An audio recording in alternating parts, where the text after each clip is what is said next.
Hello, boys and girls. Greg from the Scary Spirits podcast here again to make you another drink. Today we're going to make the hair raiser, like hair standing up on top of your head cocktail, which is the featured cocktail in today's episode.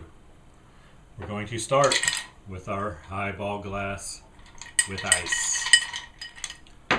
To that, we're going to take our vodka. Going to add 1 ounce of vodka.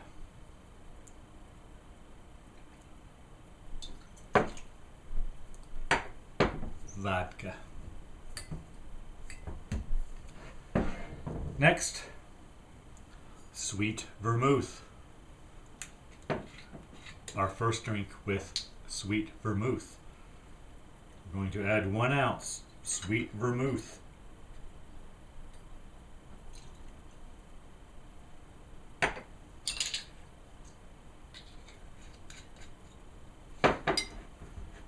Finally,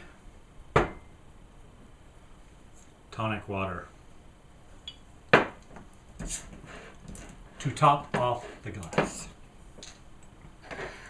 So, 1 ounce of vodka, 1 ounce sweet vermouth. Top it off with tonic water.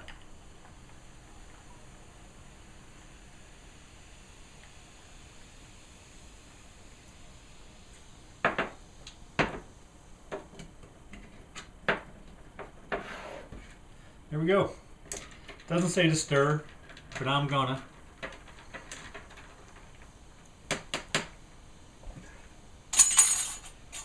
And it is suggested you garnish with a lemon or lime twist. I don't have that. Hair razor cocktail. Smells good.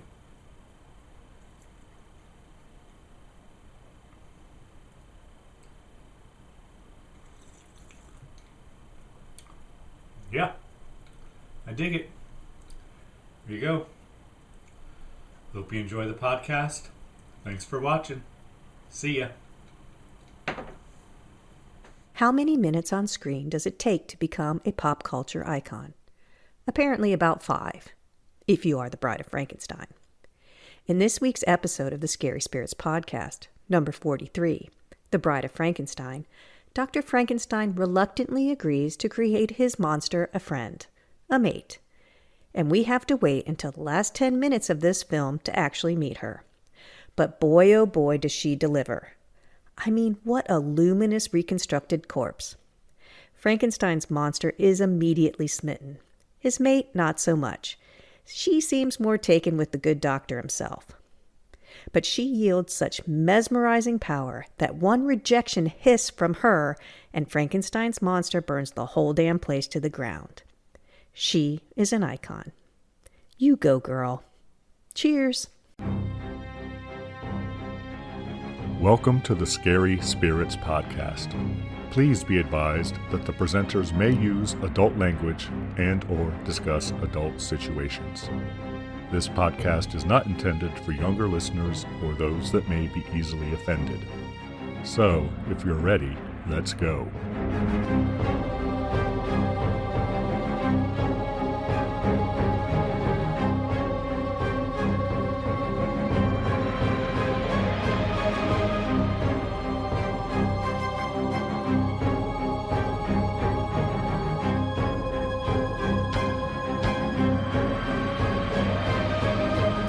Hi, I'm Greg. Hi, I'm Karen. And welcome to the Scary Spirits podcast. The podcast that combines the two very different but highly compatible worlds of alcoholic spirits and scary films, or scary films and alcoholic spirits. What could possibly go wrong? Indeed. How are you, Karen? I'm doing great. How are you, Greg? I was doing great until I thought, I don't have to read this. I can just remember it off the top of my fucking head. Yeah, how many times have you said that? Is it 43 or 42? At least. Because I'm pretty sure I've had to say it more than once, Per episode? Yes. So, I mean, this is episode 43, Karen. 43 of the Scary Spirits podcast. Hard to believe, isn't it? It is. We've watched 43 movies. That's pretty cool. Some of them I've seen before. It's not like, but still, we are. There you have it. I'm much more easily impressed than you are, especially with me and you. But I guess we are broadening our horizons, Karen. Exactly. All right, Karen, I don't think we have any errors. I thought I did, but I was wrong. Well, that's always a good feeling. Yes. Better than the other way around. I believe this film was your choice. Was it not, Karen? It was. And what film have you chosen for us this week during the month of love? I have chosen The Bride of Frankenstein. Bride of Frankenstein, you say? 1935, I believe, right? Yes. We already covered 1935, Karen, so there will be no quiz. No, thank God. We covered that in Werewolf of London, which I will be mentioning later, too, oddly enough. I bet if you asked me the same questions, I still wouldn't know them. Any reason you chose this film other than February is the month of love, Karen? Do I need another reason? I think that's an excellent reason and the only reason I chose it. Okay. I'm just going to start out by saying I might have issues with the title of this film. So we'll get to them at the end. I agree. I know why you have issues. But it Okay. turns out, I think I said I had never seen it before. When I watched it, I've seen it before. I've seen a lot of it before. At least, yes, large pieces of it. There were some parts when I said, what the hell is this shit? But yeah, most of it I've seen before. Right. All right, Karen. So there is no other reason other than it's the month of love. No, I think that's a good enough reason. Okay. Might you have a brief synopsis you could share with our listeners, Karen? Share with the rest of the class? Yes, I can. Yes. The Bride of Frankenstein. After recovering from injuries sustained in the mob attack upon himself and his creation, Dr. Frankenstein falls under the control of his former mentor, Dr. Pretorius, who insists the now chastened doctor resume his experiments in creating new life. Meanwhile, the monster, our friend Boris, remains on the run from those who wish to destroy him without understanding that his intentions are generally good despite his lack of socialization and self-control. Thank you, Karen. I take issue with that last sentence, but okay. We'll get into it, I assume, but the monster is a lot different character in this film than he is in the previous film, Dr. Karen. I agree. I would say. But yes, that is accurate synopsis. Might we have a cocktail for this film, Karen? We do. It's called the hair razor cocktail. Not the razor shaven razor. It's the razor like rising, right? Like height. Yes. You want to know how to make it? Absolutely. The hair razor is made from vodka, sweet vermouth, and tonic water and served over ice in a highball glass. You need 1 ounce of vodka, 1 ounce of sweet vermouth, tonic water to top, and you garnish with lemon or lime. So fill the highball glass with ice, add vodka and sweet vermouth, then top with tonic water. Garnish with a lemon twist and a lime twist. Did you garnish? I did not garnish, Karen. I have a lime wheel. I did not have lemons or limes. I looked. All right, everybody, go grab all your hair-raising ingredients. Hold on.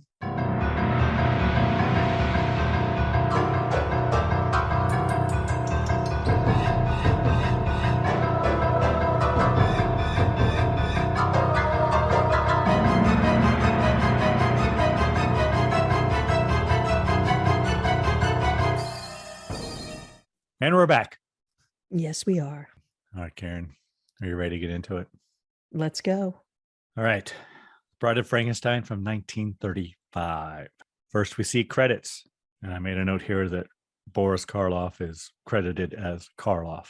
He went through a period in his career where he just wanted to be Karloff for some reason. And it says, suggested by the original story written in 1816 by Mary Shelley. And then the credits, Karen, at the bottom, it says, the monster's mate, ? Who could it be? Yeah, there's no credit for the monster's mate. No. I did say the credits, there's nothing exciting, but I did like the font. It had that very old school horror movie font. And we do see that Dwight Fry is in this film. He's actually playing 2 characters in this film, even though they don't credit him for it. He's Carl in this film. That's your favorite actor, remember, Karen? Dwight Fry. The one you credit as my favorite actor. Yes. I think Elsa plays too also. She does. In the credits, she is credited as playing Mary Shelley. Yes. So movie opens and it's a stormy night, Karen. And we see Dark, stormy night.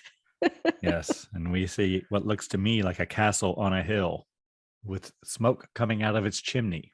Looks like a miniature to me. I made a note. Me too. It's like a little model. And then we go inside and we see Mary Shelley, Lord Byron, and Percy Shelley, right? Because that's Mary Shelley's husband. Yes, but before that, it's a beautiful room, very fancy, very large. And a maid walks by walking two dogs. Do you remember what kind of dogs they are? No idea, Karen. They were in the previous film. Oh, were they the Irish wolfhounds or whatever the hell they were? Something The like Russian that. wolfhounds. Russian wolfhound. The Borzois, yes. I just thought it was funny. They just threw those in there. She just walks across the screen. Very elegant dogs. It's one of those things they use to show you these people are well off. And this must be around 1820, right? I don't. Because the novel was written in 1816, and we learned that it hasn't been published yet as they're talking, right? I guess it took some time for her to get it published. That's apparently what they're alluding to. That's what they're implying, yes. Because she says the publishers didn't understand that it wasn't just a horror novel. It was a novel about morality. But Mary Shelley says that wasn't the end of her story, right? She tells them that she had more planned, correct? Yes. And they begin telling the story of Frankenstein, and we see scenes from the original. Yeah, so we see scenes from the 1931 Frankenstein, which includes Dwight Fry, right? He's Henry's. Don't know. Yes, he's Henry's right-hand man. He's the grave robber and shit, right? They basically catch everyone up on the plot of the first one. They show scenes from it. And she begins telling what happened after Dr. Frankenstein was thrown from the windmill. Mary Shelley does.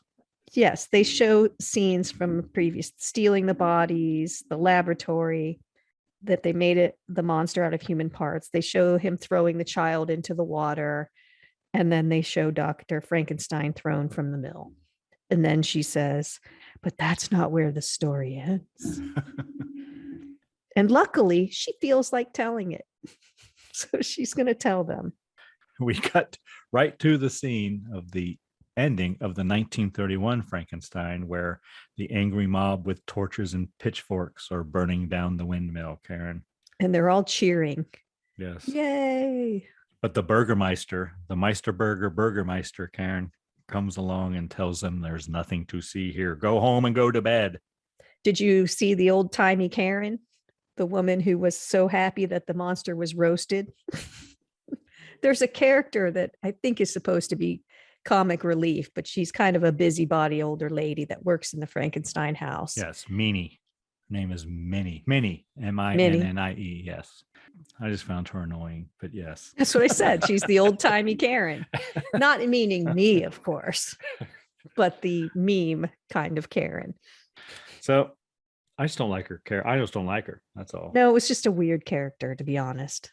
So they pick up Dr. Frankenstein, Henry, and load him into a cart. And they're going to take him to his father. I think they all think he's dead, but we know he's not, because at the end of Frankenstein, he's in bed, right?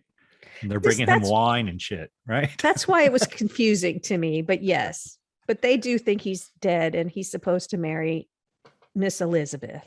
Yeah, Elizabeth. Then we see who I believe is the father of the girl that the monster killed.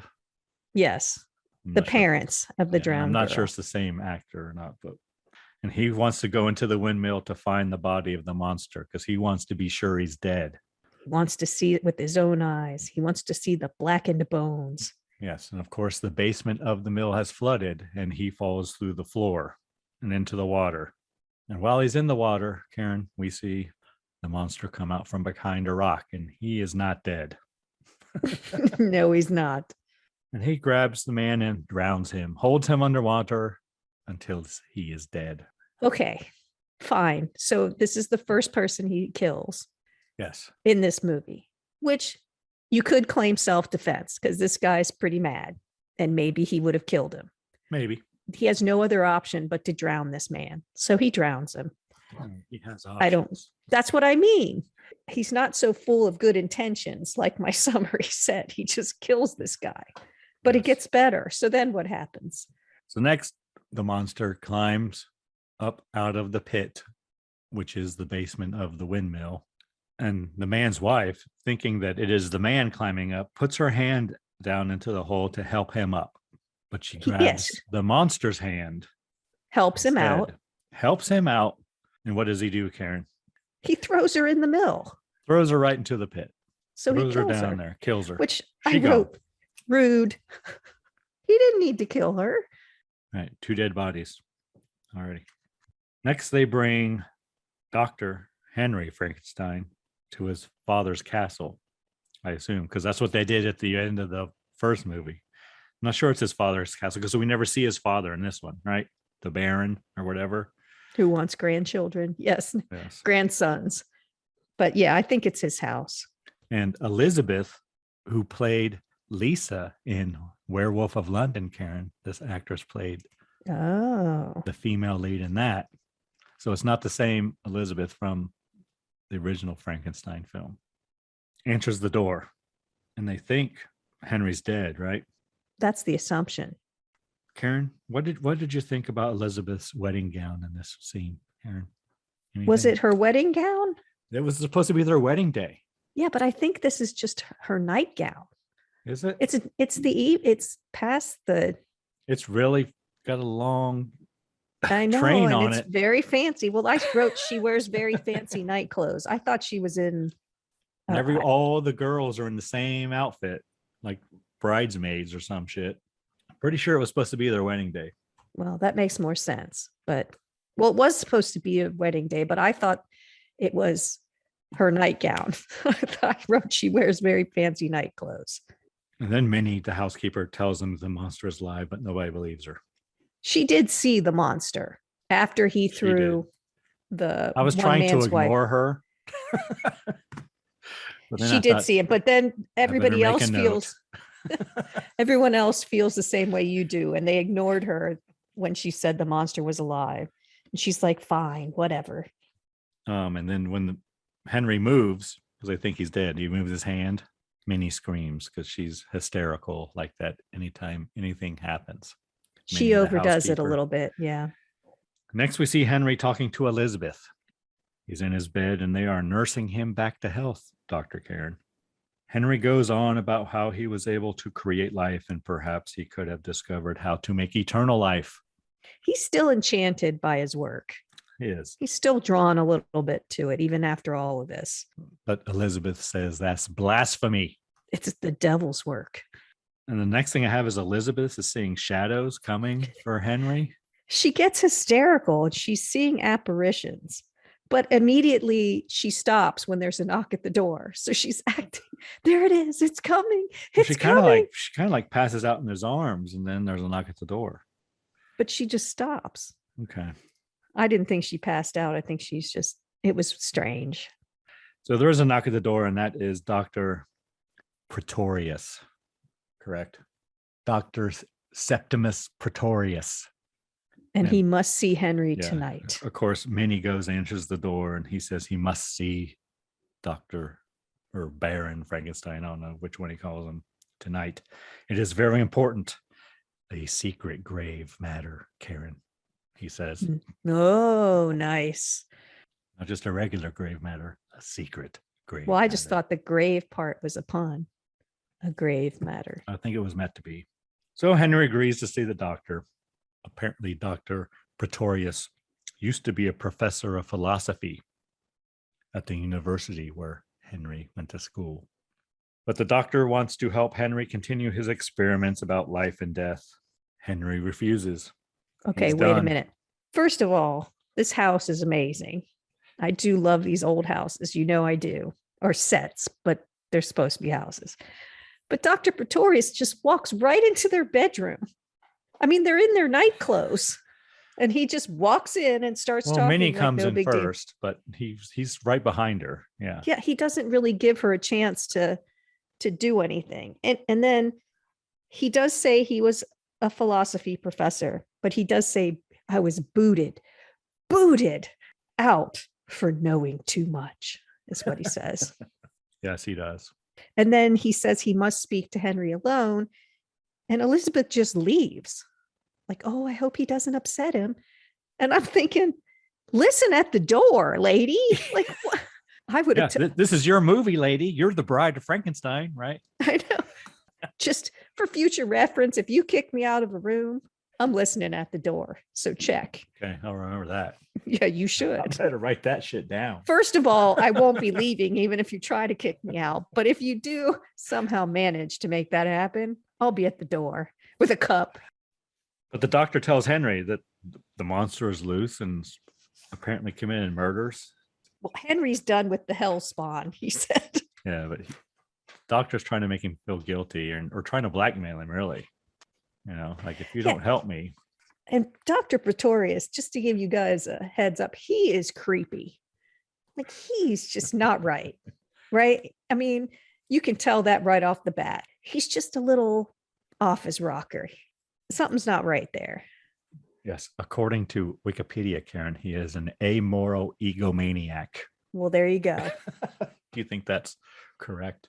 Seen one or two of those, so yeah. He has no regard for human life or ethics and cares only for his own prestige as a scientist. But he plays it very wild-eyed and he's just creepy. He brings a lot of the dark humor. Yes. To the film, where that mini chick is just stupid humor. But the doctor, Pretorius, tells Henry that he has also created life. And that Henry gets interested. He wants to see what Dr. Pretorius has done. And they decide to go that very night, Karen.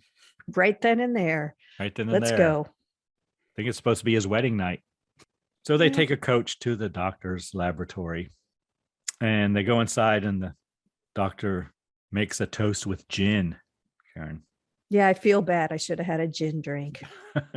I picked the drink before I watched the movie. I missed an opportunity here. Yeah. And he says, to a new world of gods and monsters.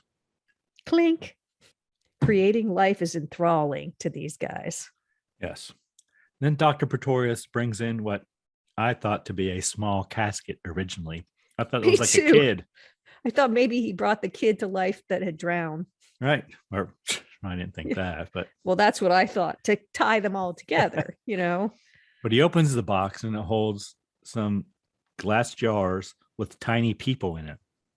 Yeah, I said apparently Dr. Pretorius created. There are these tiny little people in jars. And I said, did he create fairy folk? And there's a name for him, Karen, although I can't pronounce it. And then he started uncovering them, and there was a queen, a king, and an archbishop. And I thought, oh, is he creating a live chess set? But then he uncovers a devil, a ballerina, and a mermaid. Yes, they're called homunculus. What does that mean? Tiny little people? Representation of a small human being popularized in 16th century alchemy and 19th century fiction. It's historically referred to the creation of a miniature, fully formed human. Whatever, I didn't get it. So it's very strange. It's right at this part that I say, what the hell is this shit? The king keeps escaping his jar because he's in love with the queen, and Dr. Pretorius picks him up with a pair of tweezers and throws him back in the jar. They're not teeny tiny. What do you think? They're 6 inches tall? Yeah, something like that. Just weird, I thought. But he says he grew his creatures like cultures from seed. I don't get that. I don't either. And Henry says this isn't science, it's black magic. But the doctor says that, I didn't get that. I didn't either. But Pretorius says, while you were making your creature from digging up graves and cutting up dead body parts, I grew mine from seed. Yeah, I don't get it. From how? I don't know. I could have done without that whole part. I don't even know why that was in there. Yeah, I don't either. I thought it was stupid. But Pretorius wants to make a new man-made race. How hard would that be to do in 1935 in a film? Is that some pretty high-tech special effects? Yeah, it was pretty for that good. time. They did, you know. They probably spent a lot of money on that, I would say, especially the part where he picks him up with the tweezers. Yeah, the special effects looked good. It's just that the whole thing had really nothing to do with the plot. Right. It was like, hey, we have this cool special effect. How can we put it in the film? I agree. So next, Pretorius wants to make a new man-made race. He wants to create a woman for the monster. Next, we see the monster in the woods, and he drinks at a river and sees his reflection. He scares a woman who is herding goats. So he looks in the river, or I guess it's a stream, whatever. Sees his reflection and gets mad. That happens to me all the time. I look in the mirror and I'm like, what the fuck? How'd that happen? What's happening here? So I feel seen in that scene. He sees his reflection and he throws his hand in there to make it go away. But he scares a woman who, I wrote herding goats, but I think it's sheep. It's sheep. And she falls into the river or stream or wherever the hell it is. The monster dives in and rescues her, but she continues to scream after he pulls her up. And two men with guns hear her screaming and arrive and shoot the monster right in the arm. It's so weird because he threw the one woman right into the mill with no reason to do that. And yet he saves this girl. Because fire's bad. Fire bad. Was there still a fire then? I don't know. It's just inconsistent. But anyway, yes, he saves the girl, but she still freaks out because he's supposed to look so horrible, which I think we're used to what he looks like in pop culture. So to me, he doesn't look that terrible. But, no. But the makeup in this is also not as good as in the original. I will say that right now. But anyway. He does get shot in the shoulder, I think. In the arm, whatever. Yeah.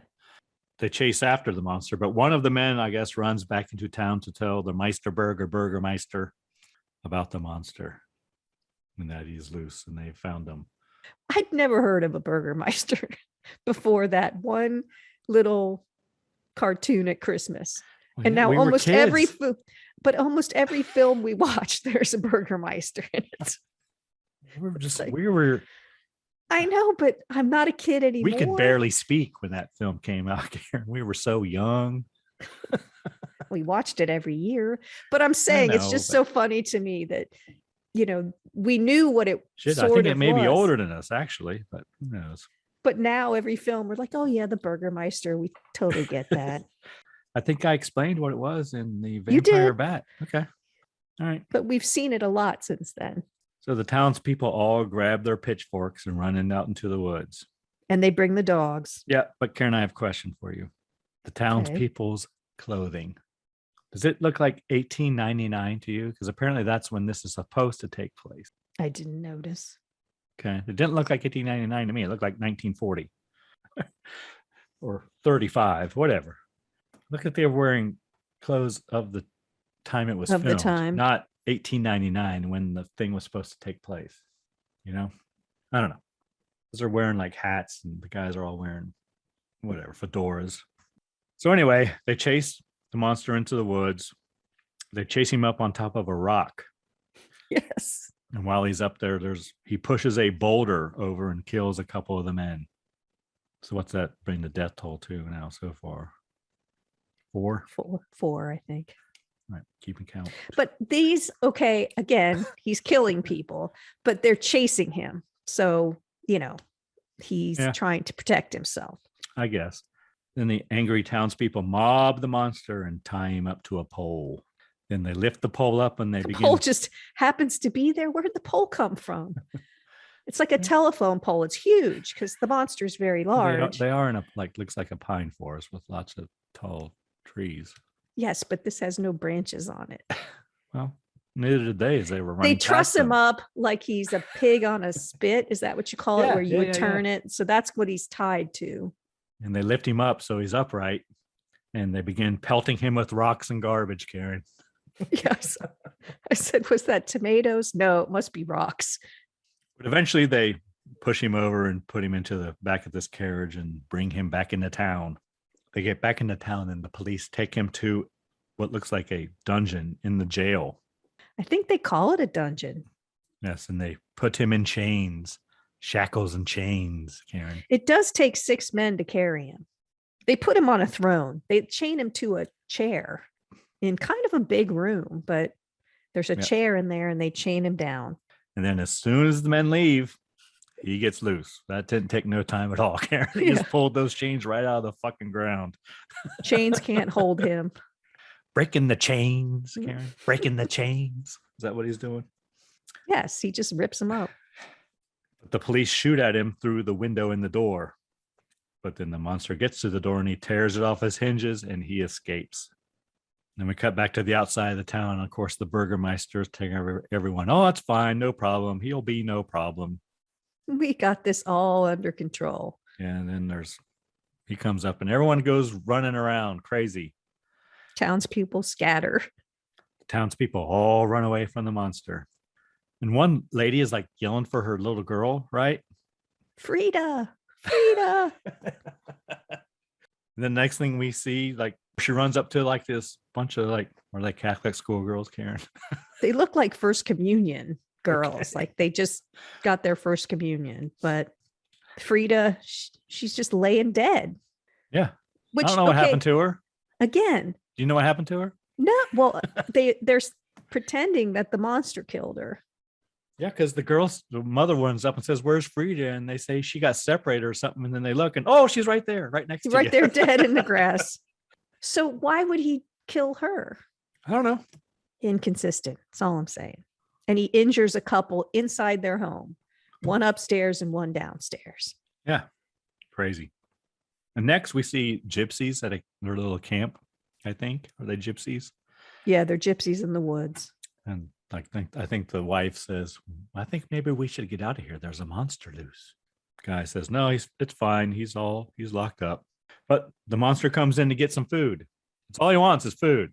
I get the feeling. Right? He's just looking for something to eat. Yes. So here they present him as only wanting the food, but he killed the First Communion girl for no reason. For no reason. So now we're just supposed to think, oh, his intentions are good. He doesn't want to hurt anybody. He just wants the chicken or whatever. Hungry. Yeah. It's hungry. Weird. And he ends up burning himself in the process and runs away as he's trying to get the food off the spit, as you said, Karen. Next, the monster comes upon a house in the woods and he hears a man playing the violin. Ave Maria, I believe it is, Karen. Is it not? That does play in the background, so I assume that's what it is. And the monster smiles. He watches the man through the window play the violin. But he makes a noise while he's out there, and the man goes out to see who's there. And here's where I wrote, I believe he is blind. I said blind ? Yeah, I've seen this part before, but yeah. Well, he goes out and says, who's there? Who's there? And no one says any shit. So he goes back in the house. Nobody does if you walk outside and say who's there. It never works. So he goes back in the house and continues playing. Then the monster follows him into the house. And here's where the man explains that he is blind and he invites the monster in. He says he will be safe there. The man believes the monster is a mute, which kind of is, right? But he feeds the monster and then tucks him into bed for a good night's sleep, Karen. Sweet dreams. The old man has been praying for a friend. Yes. He says a prayer right here. He's been praying, though. He tells the monster when he walks in that he's been praying for company. He's so lonely. And he sees that the monster is hurt and he's taking care of his hand that's burned. And he says, I cannot see and you cannot speak. But he understands. So then he prays. Yes. Yes. The Thanks, blind God. man says a prayer, thanking the good Lord for bringing the monster to him. And the monster cries, Karen. He sheds a tear down his cheek. He does. And then the crucifix glows right behind him. What's up with that shit? I don't know. An Ave Maria plays, yes. I thought we were going to see Jesus next, but we didn't. Next, we see the blind man, teaching the monster some words. He teaches him bread and drink and friends. Then he teaches him how to smoke a Marlboro, Karen. I thought it was a cigar. It is a cigar. Oh. But the monster doesn't like the fire as the man lights his cigar. But the match, he freaks out over the match. But the man says, no, it's good. It's good. it's good. And he gives the cigar to the monster and he puffs away on it and he He seems to does. enjoy it. He likes his cigars and Yes. wine. He hot boxes that thing, if anyone knows what that means. Next, the man tries to tell the monster that fire is good. They're getting ready to put wood on the fire. And the blind man pulls a log out and asks the monster, what is this? And he says, wood. It's for the fire. Ah, fire bad. No, fire's good. But then the monster grabs the violin and gives it to the man and says, that's good. He's trying to tell the blind man that fire bad, music is good. Right, Karen? Yeah. And the monster has a smoke while Yes. the blind man plays music.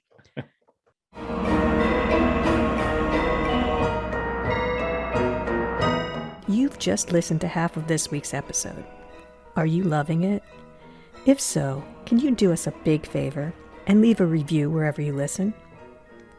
Reviews help us grow the podcast. We just want to say thanks so much for your support. Now let's get back to the good stuff.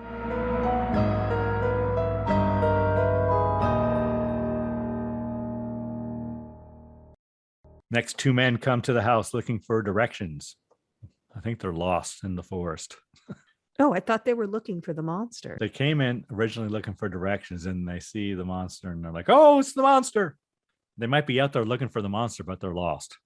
So the men struggle with the monster. And in the struggle, the monster kicks over or knocks over a bundle of sticks or twigs or some shit. And it goes into the fire and catches the whole cabin on fire. The two men help the blind man escape. And the monster does search for his friend, which was a little sad. Then he goes to a cemetery. And I wrote, he begins vandalizing it, Karen. Yeah, he mad. He pushes over a huge... I just said he's knocking over shit. Yeah. Big, like, It's like statues. a huge statue of like Mary or like some shit. Well, I thought it was an angel. I don't know. He's just knocking shit over in the cemetery. He's just Right. mad. All angels look like Mary to me, Karen. But he crawls into a crypt. Apparently that like angel or whatever the hell it was is like the door to a crypt. I guess. And he steps down into it and it's like huge down there. It's like catacombs and shit. But anyway, he's down there and the angry townspeople with torches pass him by. So he's eluded them for now. But the monster opens a casket in the crypt and tries to make friends with a dead woman. He does. At first, I thought he was going to hide in there from the townsfolk, but he just wants a friend. That person hasn't been dead very long. Well, you don't know. No. Well, it's not all bones. No. But next we see Dr. Pretorius. Well, someone's coming into this Yes. hidden undercover catacombs. What are the odds? Yes. Well, guess who it is? It's Dr. Pretorius and Isn't that Carl convenient? and some other dude. Two hired hands. Yes. One of them's Carl, your favorite actor, Karen. Oh, okay. So they open the casket to a female body. And I believe Carl says, pretty little thing in her own way, or something like that. It's a 19-year-old girl in the casket. And Dr. Pretorius says, well, I hope her bones are firm. Yeah, he's just creepy. And the doctor pays the grave robbers and they leave the crypt. But the doctor stays and he's going to have a little picnic lunch right there. So bizarre. Yes. He's got some wine and some chicken and whatever. He's piled up mad. the skull and bones and things. And He's chattering and laughing. yeah, when He's the monster comes and makes friends with the doctor. Well, he wants a smoke. See, one cigar. Says he's already friend. hooked. I know. He's addicted.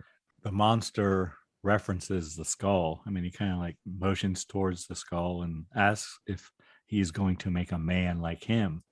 And Dr. Pretorius says, no, he will make a woman, a friend for the monster. The monster likes that. Yeah, he does. And, Yeah, he does. and Pretorius asks if the monster remembers Henry Frankenstein. And the monster says yes.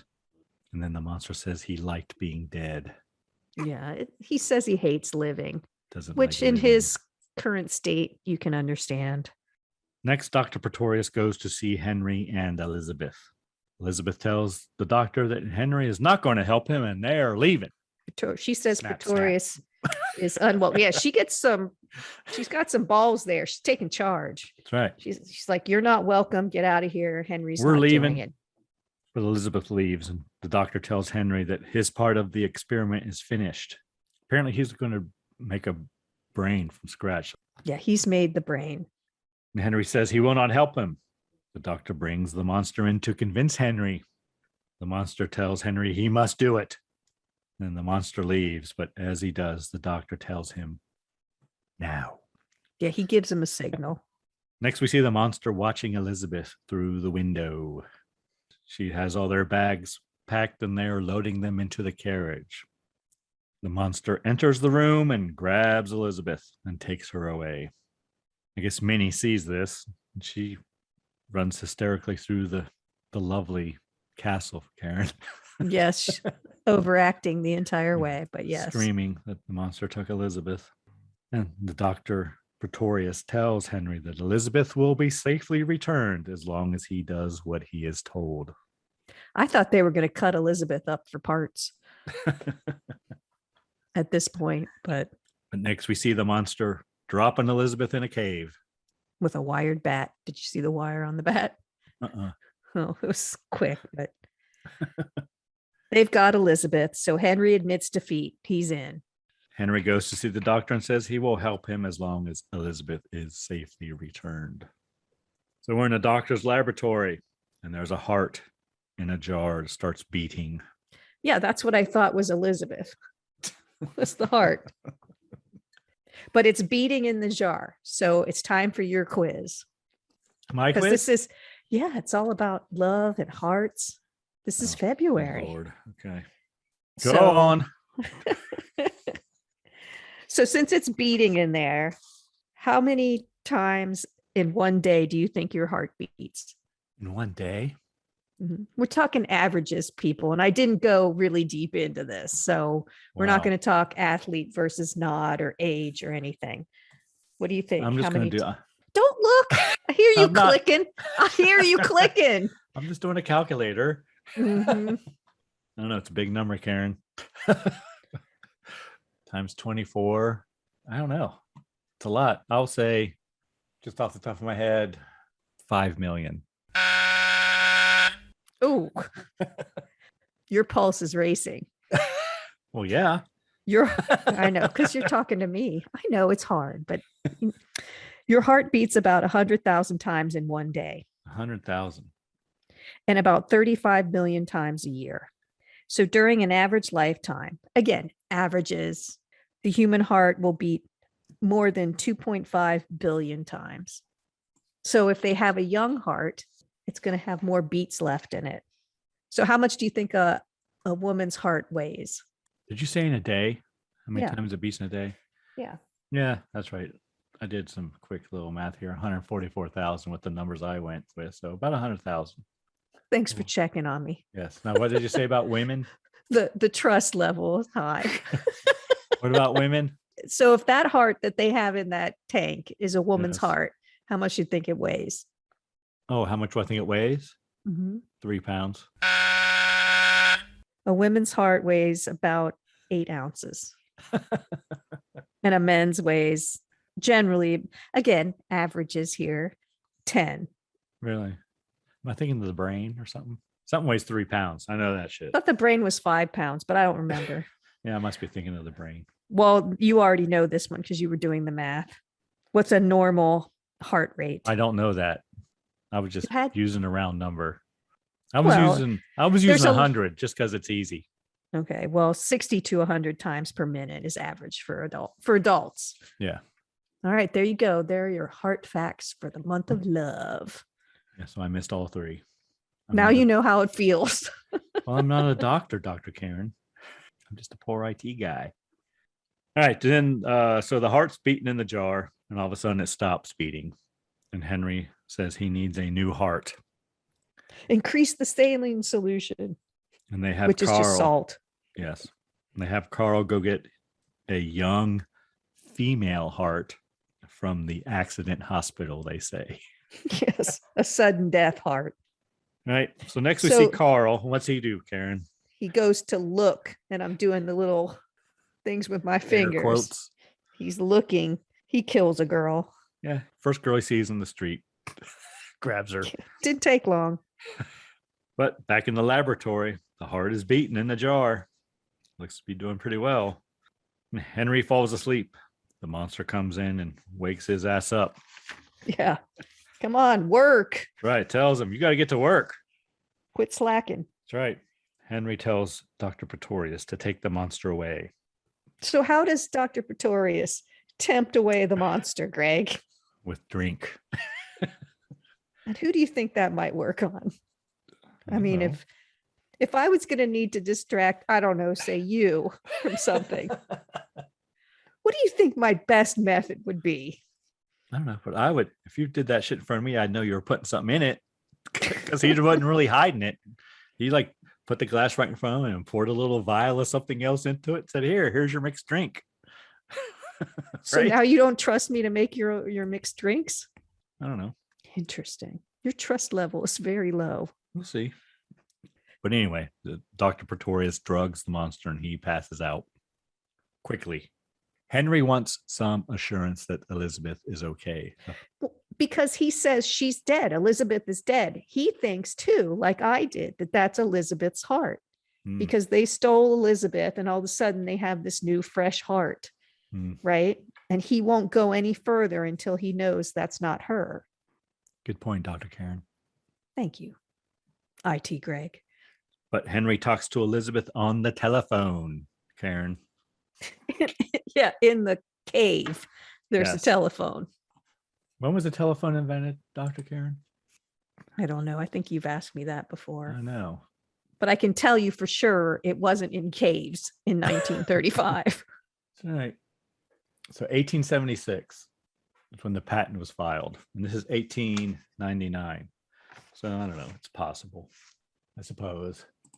Not in a cave. But it's like a field telephone. I'm not sure that shit was possible, but it might have been easier. Who the hell knows? I don't know. Yeah, I don't know. As long as they had a long enough wire, Karen. Well, she could have been in the backyard. Yeah, she could have been. For all been. we know. So they didn't say where she was. Correct. So you're right. Henry talks to Elizabeth, proves she's alive. So next they decide it's time to put the heart into the body, Karen. It is beating normally now. Yeah, what kind of drum were they using for that beating sound? Could you tell? No, I had no idea. I didn't even notice. No, it was a drum beat. I was just watching the lights on the little meter he had. Ooh, you went, ooh, sparkly. Ooh, pretty. You didn't notice anything else? Nope, didn't hear it. And next, Karen, the storm is rising. It's heavy with electricity. That's right. They send kites up to gather electricity and prepare the female monster. And then a huge electrode comes down from the roof. Henry runs up to the roof. He's going to help release the kites. He does so. Then he runs back downstairs and he throws the switch. And there's electricity arcing everywhere. Lots of current. Yes. And they bring the bride, as I'm calling her now, up to the roof with their little pulley system. Everybody looks insane at this point. There's lots of close-ups of everyone's face and they all look mad, like crazy. Yes, and apparently the monster is awakened, Karen. Yeah, because he goes to the roof. And what does he do? He pisses off Carl. He just throws him off the roof. Well, no, and then Carl tries to get him to go away with a torch and, a fire bad. So the monster grabs Carl and throws him off the roof. Poor Carl. That's your favorite actor right there, Dwight Fry. But again, he didn't need to kill that person either. So they bring the bride back down from the roof and they remove the bride's constraints. Did the lightning hit the kites? I never saw anything. We didn't really see a whole lot. I don't know. There's just a lot of shit going on. But there was a lot of electricity arcing everywhere and they bring her down. Yeah. From the roof. Sorry. From the roof. My bad. They remove her constraints and she moves her hand. And Dr. Pretorius removes the bandage from her eyes and she moans.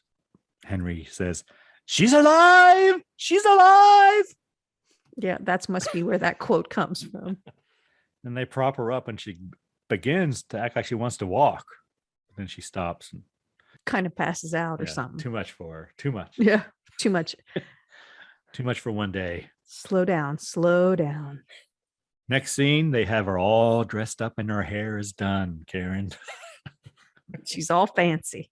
Yes. Who do you think did that? Which one of them you think dressed her up and did I her don't hair? know. Did her hair? I don't know. Or maybe it just sprung out when they took the bandages off her head. Could be. And here's where I wrote, it's 1 hour and 10 minutes before we see the bride in this film. Yes. As the bride. 100% agree. And she just wildly looks around with big bug eyes. She's very confused. She doesn't know what's happening. Yeah, she's very herky-jerky, I think. Yes. Then the monster comes down to meet the bride. The monster tries to be her friend, but she screams. She kind of looks a little lovey-dovey at Dr. Frankenstein. Yes, she does. Because she runs towards him and he sits her down in a chair and the monster comes over, sits next to her in a chair and tries to be her friend again. And she screams again. The monster's all happy and she's horrified. And the monster says, she hate me. And the monster is not happy. No. But he leans up against some equipment in the lab, right? Just leans up against something and there happens to be a big lever sticking out there. The self-destruct lever, Karen, I guess is what it is. Because Dr. Pretorius tells him, don't throw that lever. You'll blow us all to atoms. Next, we have Elizabeth knocking at the door. Yeah. All of a sudden, Elizabeth's there. She must have been in the backyard. I don't know. Yeah. Apparently, she's escaped and she's come knocking on the door. And Henry says, I can't leave him. I can't. And the monster says, yes, you go. You live. Then Henry and Elizabeth run away. Then the monster tells Dr. Pretorius, you stay. We die. And he throws the lever. They belong dead. Yes. And the bride hisses at him right before he pulls the lever. Yes. But he does. And the tower explodes. And next we see Henry and Elizabeth far away on a hill watching all this happen. And they embrace. The end. Credits. Which the monster's mate is still uncredited. Yes. A good work cast is worth repeating. The monster's mate, ? Still uncredited. Yeah. Unlike the last one where they credited the monster in the second run through of the credits. Yes. The end, Karen. All right, Karen, anything you were pleasantly surprised by this wonderful film you picked for us to watch during the month of love? I really liked the sets and the costumes. I didn't notice that the costumes weren't appropriate maybe for when it was set, 1899. But overall, I liked the costumes. I thought they were very glamorous. The sets were well done, I thought. Even the catacombs that he goes into, the forest that he's in, the lab, the castles. I thought those were all very believable. I agree. That was going to be my first answer. The sets. Well, Universal always seems to have good sets, I think. They probably reuse them. I'm sure they do. Well, I know they do. Anything else, Karen? No, I mean, once I watched it, as we talked about a little in the beginning, I realized I had seen it before. I was expecting the scene where the guy was playing the violin to be in the first one. In my mind, I had confused those two. I think it gave a little more personality to the monster, but I was very confused when I read, the description. They try to make the monster out to be this just misunderstood guy, but he kills people for no reason. It's not like they set him up. If he hadn't killed the little communion girl and he hadn't killed the one guy's wife, every other one could be. Well, maybe he doesn't know that he's killing them, though. He's just like when he threw the girl in the water. Just tossing, or he's just tossing them away and like, get away from me in anger or whatever. He may not mean to kill him, but he has such strength that he does. I don't know. Maybe there were some tender moments of him making a friend. That was nice. You are seeing a little bit more, not necessarily backstory, but you're learning more about the monster. And he does seem to evolve from the first film. Yeah. How do you think Boris's acting was in this one? Well, at least he had lines. Mm-hmm. He cried on command or on cue. Or they put a drop or tear on him. Whatever. They made him seem at times sympathetic, which I think is good. I think there's just a little more psychology in this one, where you can see how torn Henry is about being, what's the line? Try to get out and they pull you back in. It kind of has that feel to it. He says, okay, I did that. It wasn't something I should have done. I'm going to walk away. But he's pulled back in, and so you kind of see his conflict. You see Elizabeth a little bit more in charge. So every character is a little more fleshed out, I think. So I liked that. I think that when they make, which I'm sure they did make more movies after this, is she in any other? Does she show up in any other? I want to say yes. I'm not sure. But you get a lot of kind of meaty stuff about each character. So if you do choose to make another film, there's things to build on. Yeah. I don't think she was in any more. Doesn't look like it. I mean, she's in a lot of films. Only one, Bride of Frankenstein, which is really the Bride of Frankenstein's monster. I mean, Elizabeth is the Bride of Frankenstein. Yes. I thought Boris did well in this.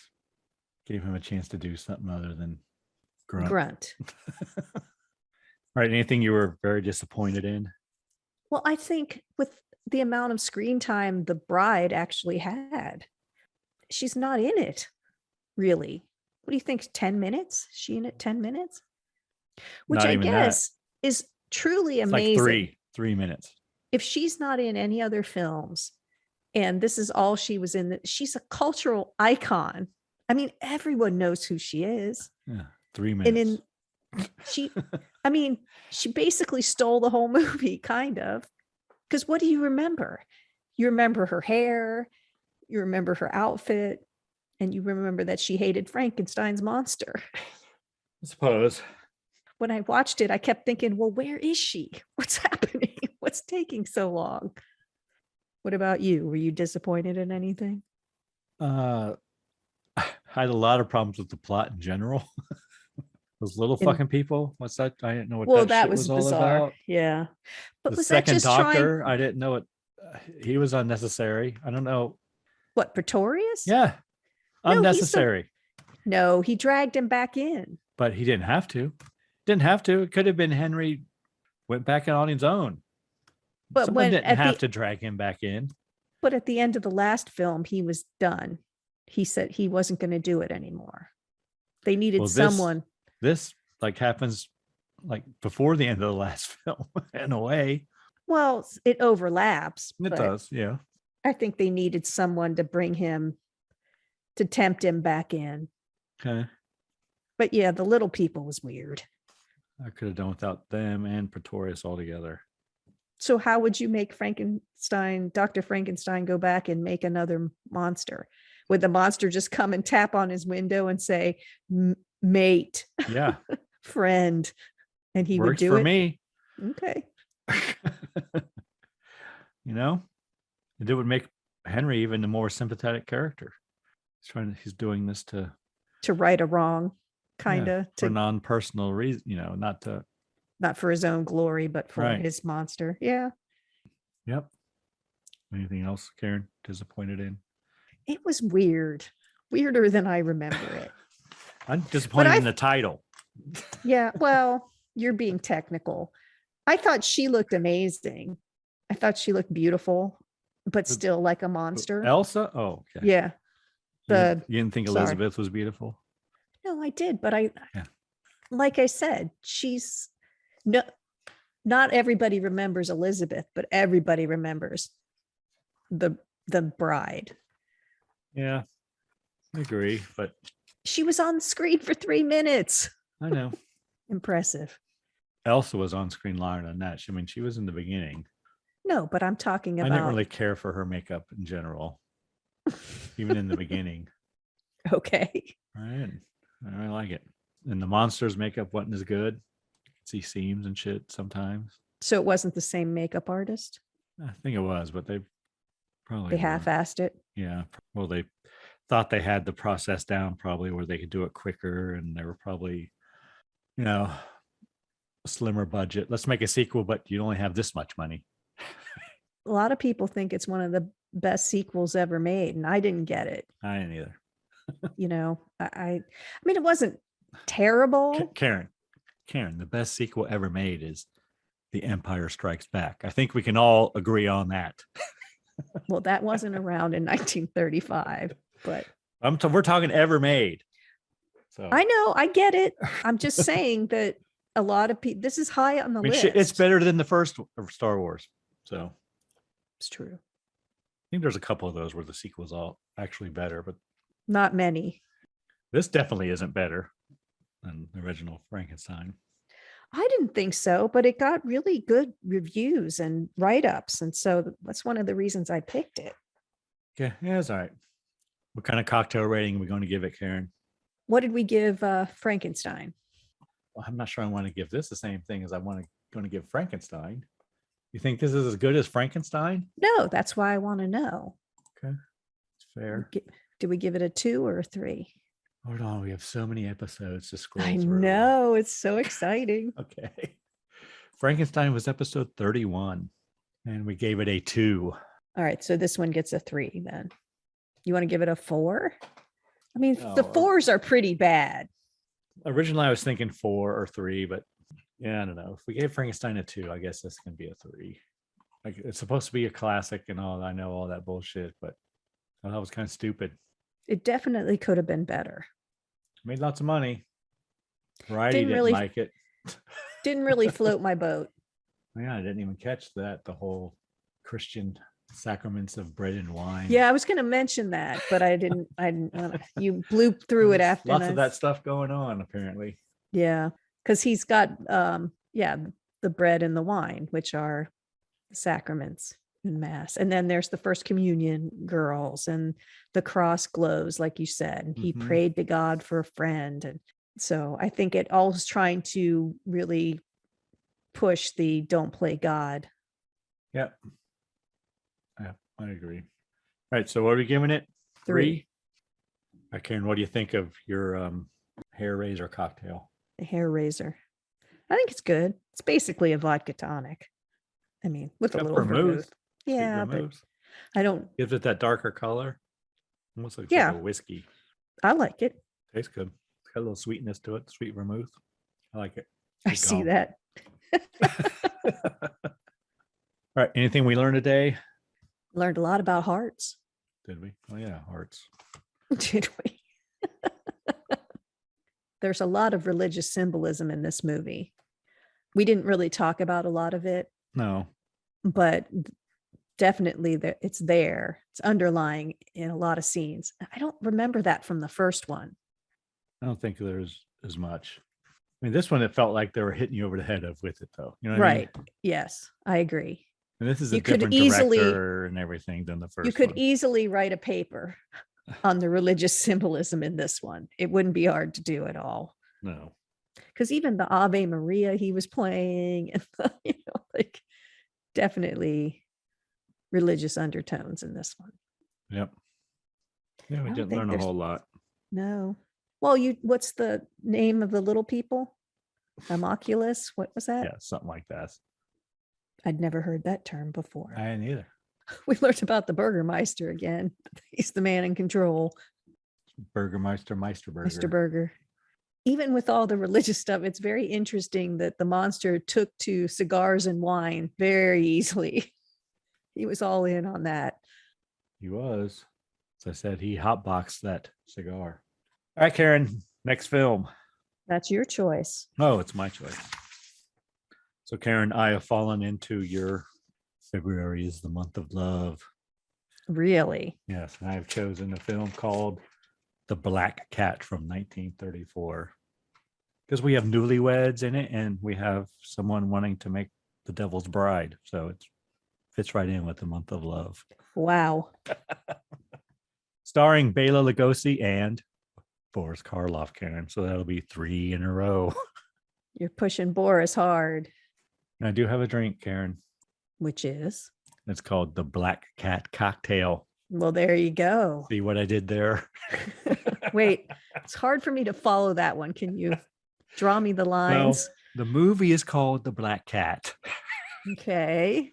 And the cocktail is called Black Cat Cocktail.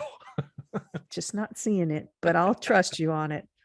What do you Okay. need for the Black Cat cocktail? We're going to need blue curacao, vodka, lemon lime soda, cranberry juice, freshly squeezed lime juice from the plastic lime, Karen, Sounds good. and the lime twist for garnish if you have such things. Yeah, it does sound good. The Black Cat sounds You know, delicious. I like that. I have a black cat or two. Yes, I know. So does everybody else. Well, they haven't made appearance tonight yet, though. Oh, you couldn't hear him crying? I could hear him. I bet you're going to be might mad have. at me later. If you hear any cat meowing, it's from my house. Or a dog snoring. Right. That you hear a lot. Yeah, my dog's always barking, or my wife's dog is always barking. So if you hear that, that's my house. It's your dog too. No, he doesn't love me. He doesn't love me like my dogs did. He does so. I've seen it. He does when the wife's not here. Well, he's not stupid. That's true. All right, Karen, anyone you need to thank? I'm going to thank all our social media followers. Thank you for being social with us. Instagram's growing. We're almost to 300, which is pretty exciting. It's growing slowly, but consistent. Yeah, and we're on the TikToks now. I know. Greg has broadened our horizons and put us on TikTok. Not sure I know what to do with that. I got to talk to my son. I keep telling Greg he has to dance, but he won't do it. Oh, no one wants to see that, Karen. That's not even funny. I don't know. I'd pay money to see it, but whatever. We really appreciate everyone who follows, listens. And if you really like it, you can always leave a review wherever you listen. Yeah, just click on one of them stars. Or 5 of those stars. 5 of them stars. Yeah. But I'm impressed every week that people listen. So thank you very much. Yes. What about you? Well, Karen, I need to thank the band Verse 13 once again. All the music in the Scary Spirits podcast is provided by the band Verse 13. They do make the podcast better. And I have added a new one. Ooh. The listeners know, Karen. The listener. Apparently you don't listen, so you don't know. Maybe I just don't have a good ear to tell the difference. All right. Anything else, Karen? Please drink responsibly. Yes. Hey, it's Karen, and I'm here to talk to you about getting social with us. Did you know you can follow us on Facebook, Instagram, and YouTube at Scary Spirits Podcast? Or check out our website, scaryspirits.com. If you have something to say, email us at info@scaryspirits.com. And as always, thanks so much for listening. Please drink responsibly.